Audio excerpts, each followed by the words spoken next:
When you look up at the night sky, everything seems pretty peaceful out there, right? Stars twinkling, planets rising and setting, maybe a meteorite or two. But there's actually some really violent stuff that you can't see, like two massive clusters of galaxies, and we're talking clumps of thousands of galaxies smashing into one another. It ain't pretty. Well, actually, it is pretty, but we'll move on from there. Astronomers have watched all that happen, and when it was all over, when the cosmic dust settled, so to speak, left at the scene of the accident was a bunch of dark matter. Dark matter that they say shouldn't be there, at least if our current theories are correct. So how you can explain that one? Mystified by dark matter? Give us a call. 1-800-989-8255 is our number. You can tweet us at SciFri.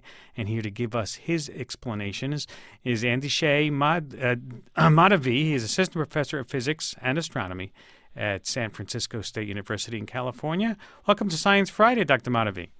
Hello. Thank you so much for having me on the show. Tell us, what was going on with this collision between the galaxy clusters? Is that a common occurrence? No, it's not very common. So collisions of this magnitude are pretty rare. We only know of a handful of collisions that are this violent. And so, Dr. Madavi, why is this happening? Well, so basically in the universe we have, we have matter like us, like you and me. We're made up of atoms, which are made up of protons, neutrons, and electrons, and that's about 15% of the matter that's out there. And over the past 40 years, we've built up pretty solid evidence that actually more like 85% of the total mass of the universe, of the matter in the universe, is this mysterious substance called dark matter. So actually dark matter is everywhere. Up to trillions of dark matter particles are passing through you and me right now without us even ever feeling a thing. But what dark matter does have is gravity. So every galaxy that we see out there, every neighborhood of stars, has this dark matter halo surrounding it. And these things are basically living a happy life together, 85% dark matter, 10% gas, 5% stars. But once in a while, the gravity of these things is so large that they just kind of fall into each other. And this particular cluster that we observed has a collision velocity of 2 million miles an hour. So it results in some pretty spectacular events. But one of the things that shouldn't happen is that dark matter shouldn't be pulled away from the galaxies. We think that galaxies and dark matter grow up together. And even in such a violent collision, they should stay together. So what you observed is that when they collided together, the dark matter sort of stayed there while the galaxies moved off. Yeah, and so it wasn't just me. It was a team of colleagues, including Dr. James G. of UC Davis, who is to be really credited for a lot of work on this latest result. And we originally discovered it back in 2007 from the ground using telescopes in Hawaii, and now we've followed it up with space from the Hubble Space Telescope. Yeah. So what we saw when we saw these two clusters collide is that there was some dark matter stripped from the galaxies. Now, it's pretty normal for gas to be stripped from the galaxies, and you might have heard of another cosmic collision called the Bullet Cluster. Yes. And so when that's also a couple of clusters of galaxies where they smashed together, and their dark matter wasn't misbehaving. So you couldn't detach the dark matter from the galaxies, and so the gas, of course, was detached, and we understand why that is. It's because gas is charged. Gas has protons and electrons, and so when two clumps of free protons and electrons hit each other, they will slow each other down. But dark matter has no charge. That's why we can't see it, because the only reason you and I could see anything is because there's charges that are being accelerated. That's what light is. Mm-hmm. But if something has no charge, it doesn't give off light. So in the Bullet Cluster, dark matter and galaxies stay together just as they should, and in Abell 520, they do not. And that is a mystery as to why exactly that is. There isn't a comfortable explanation that can be readily arrived at. Is there a theory that what may be happening, or you have to just think about it some more? Well, so there's a number of things that could be happening. All of them are slightly disturbing. So the first thing is that, well, why did in the bullet cluster dark matter not get left behind, and in this cluster above 520 dark matter did get left behind? Well, one thing that could be happening is that, and this is kind of the explanation we want to avoid the most, because it's really requiring some pretty big rearrangements of our thoughts about our cosmos. So we actually set out to disprove this possibility with the Hubble observation because we were so disturbed by the original 2007 findings. One possibility would be that dark matter has some stickiness to it, and that stickiness depends on how fast you collide things together. So if you collide them really fast, dark matter doesn't stick together, but if you do collide them somewhat slower, there's some stickiness that comes into play, and so it stuck in a Bell 520, and it didn't stick in the bullet cluster because of this velocity-dependent stickiness. Now that's something that would be the kind of final explanation if we could rule out everything else, and of course the big job is ruling out everything else. So in our paper we have a number of possibilities, but again, none of them are easy. None of them are simple. So if you wanted to have ordinary dark matter that has no stickiness, you would have to come up with some very convoluted mechanism for removing this cold dark matter from the galaxies that it loves so much. I mean, it just loves hanging out with these galaxies, doesn't want to let go of them under the cold collisionless dark matter theory, which is our main theory that I think we all accept. Yeah, but if you stick with the stickiness idea, then you have to give up the other idea, that you think you know what dark matter is. Yeah, so we actually don't know what dark matter really is. These are all theories. Dark matter is not part of our standard model of physics. The standard model accounts for protons and electrons and neutrons. But one of the things that's really exciting about dark matter, that makes it one of the deepest mysteries of the cosmos, is that we are pretty sure that dark matter is not part of the standard model. So some physics beyond the standard model of physics is involved in the nature of dark matter. And because we're in the dark about physics beyond the standard model, we are in the dark about dark matter. We do not know what even its basic properties are, except the fact that it exists and it has gravitational force to it. So you're even further in the dark now about dark matter. No, I think we're getting somewhere here. If we can sort of pull together our simulations here, a lot of simulation work is going to have to be done to really see how unlikely is it to get a freak clump of collisionless dark matter like this one. Maybe there was a dark matter clump that formed out there somewhere in the cosmos by itself, and it was kind of starved of gas, and because it was starved of gas, it didn't make any galaxies really inside it, and so it wound up by chance in the middle of this collision. That kind of freak occurrence, we'd have to quantify the probability of that using simulation. So what's nice about this observation, it gives us a to-do list as far as what we have to check. And if everything we check turns out to be not possible, then we have to turn to this velocity-dependent stickiness idea, and of course, we want to avoid that until we actually confirm that ordinary collisionless dark matter couldn't produce this structure.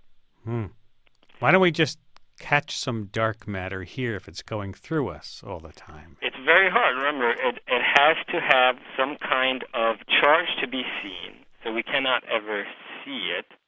It kind of just flows through us, so it really... sounds like a neutrino or something. Sounds like a neutrino, right, exactly, except there's a very big difference between the neutrino and the dark matter. Neutrino is part of the standard model. So we understand the neutrino really well, and we know that the neutrino, like right now there is huge numbers of neutrinos also passing to you, which we believe are not the dark matter.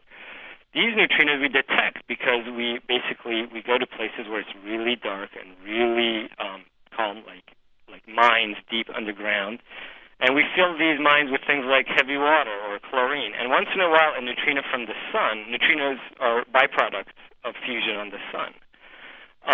Once in a while, one of these neutrinos will hit a heavy nucleus inside this water, and it will give off a little bit of light.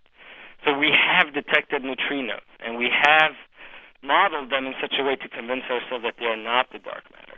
However, there are lab experiments going on looking for possible dark matter annihilation products.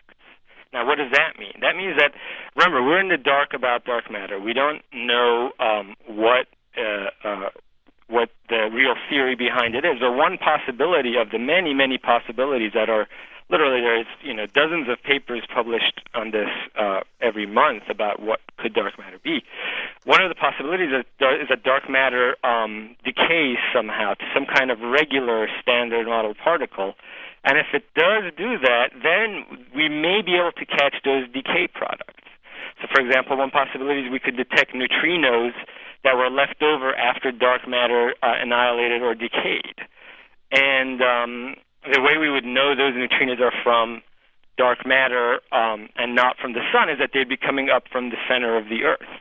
So they'd be coming from the wrong direction. And so there's experiments right now underway to try to catch these putative products of dark matter decay in the lab. And thus far, they have not really been successful. So it's easier to look out into the galaxies and do a big experiment that way. The galaxies really are the thing that told us dark matter had to be there. The clusters of galaxies and the galaxies. And also models of the early Big Bang also tell us so many different lines of evidence over the years. Hard work of so many distinguished people over the past 40 years have really brought us to this. Well, it looks like you have a lot more interesting work ahead of you now. Thank you very much. Thank you, Andishay Mahdavi, Assistant Professor of Physics and Astronomy at San Francisco State University. Interesting stuff about the dark matter. We have been following it. When you look up at the night sky, everything seems pretty peaceful out there, right? Stars twinkling, planets rising and setting, maybe a meteorite or two. But there's actually some really violent stuff that you can't see, like two massive clusters of galaxies, and we're talking clumps of thousands of galaxies smashing into one another. It ain't pretty. Well, actually, it is pretty, but we'll move on from there. Astronomers have watched all that happen, and when it was all over, when the cosmic dust settled, so to speak, left at the scene of the accident was a bunch of dark matter. Dark matter that they say shouldn't be there. At least if our current theories are correct. So how you can explain that one? Mystified by dark matter? Give us a call. 1-800-989-8255 is our number. You can tweet us at SciFri. The past 40 years, we've built up pretty solid evidence that actually more like 85% of the total mass of the universe, of the matter in the universe, is this mysterious substance called dark matter. So actually dark matter is everywhere. Up to trillions of dark matter particles are passing through you and me right now without us even ever feeling a thing. But what dark matter does have is gravity. So every galaxy that we see out there, every neighborhood of stars, has this dark matter halo surrounding it. And these things are basically living a happy life together, 85% dark matter, 10% gas, 5% stars.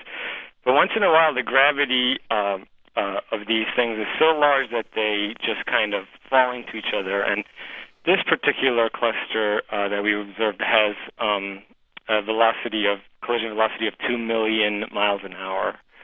So it results in some pretty spectacular events. But one of the things that shouldn't happen is that dark matter shouldn't be pulled away from the galaxies. We think that galaxies and dark matter grow up together. And even in such a violent collision, they should stay together. So what you observed is that when they collided together, the dark matter sort of stayed there while the galaxies moved off. Yeah, and so it wasn't just me. It was a team of colleagues, including Dr. James G. of UC Davis, who is to be really credited for a lot of work on this latest result. And we originally discovered it back in 2007 from the ground using telescopes in Hawaii, and now we've followed it up with space from the Hubble Space Telescope. Yeah. So what we saw when we saw these two clusters collide is that there was some dark matter stripped from the galaxies. Now, it's pretty normal for gas to be stripped from the galaxies, and you might have heard of another cosmic collision called the Bullet Cluster. Yes. And so when that's also a couple of clusters of galaxies where they smashed together, and their dark matter wasn't misbehaving. So you couldn't detach the dark matter from the galaxies. And so the gas, of course, was detached, and we understand why that is. It's because gas is charged. Gas has protons and electrons, and so when two clumps of free protons and electrons hit each other, they will slow each other down. But dark matter has no charge. That's why we can't see it. And here to give us his explanation is Andishay Madhavi. He is assistant professor of physics and astronomy at San Francisco State University in California. Welcome to Science Friday, Dr. Madhavi. Hello. Thank you so much for having me on the show. Tell us, what was going on with this collision between the galaxy clusters? Is that a common occurrence? No, it's not very common. So collisions of this magnitude are pretty rare. We only know of a handful of collisions that are this violent. And so, Dr. Madhavi, why is this happening? Well, so basically in the universe we have, we have matter like us, like you and me. We're made up of atoms, which are made up of protons, neutrons, and electrons, and that's about 15% of the matter that's out there. And over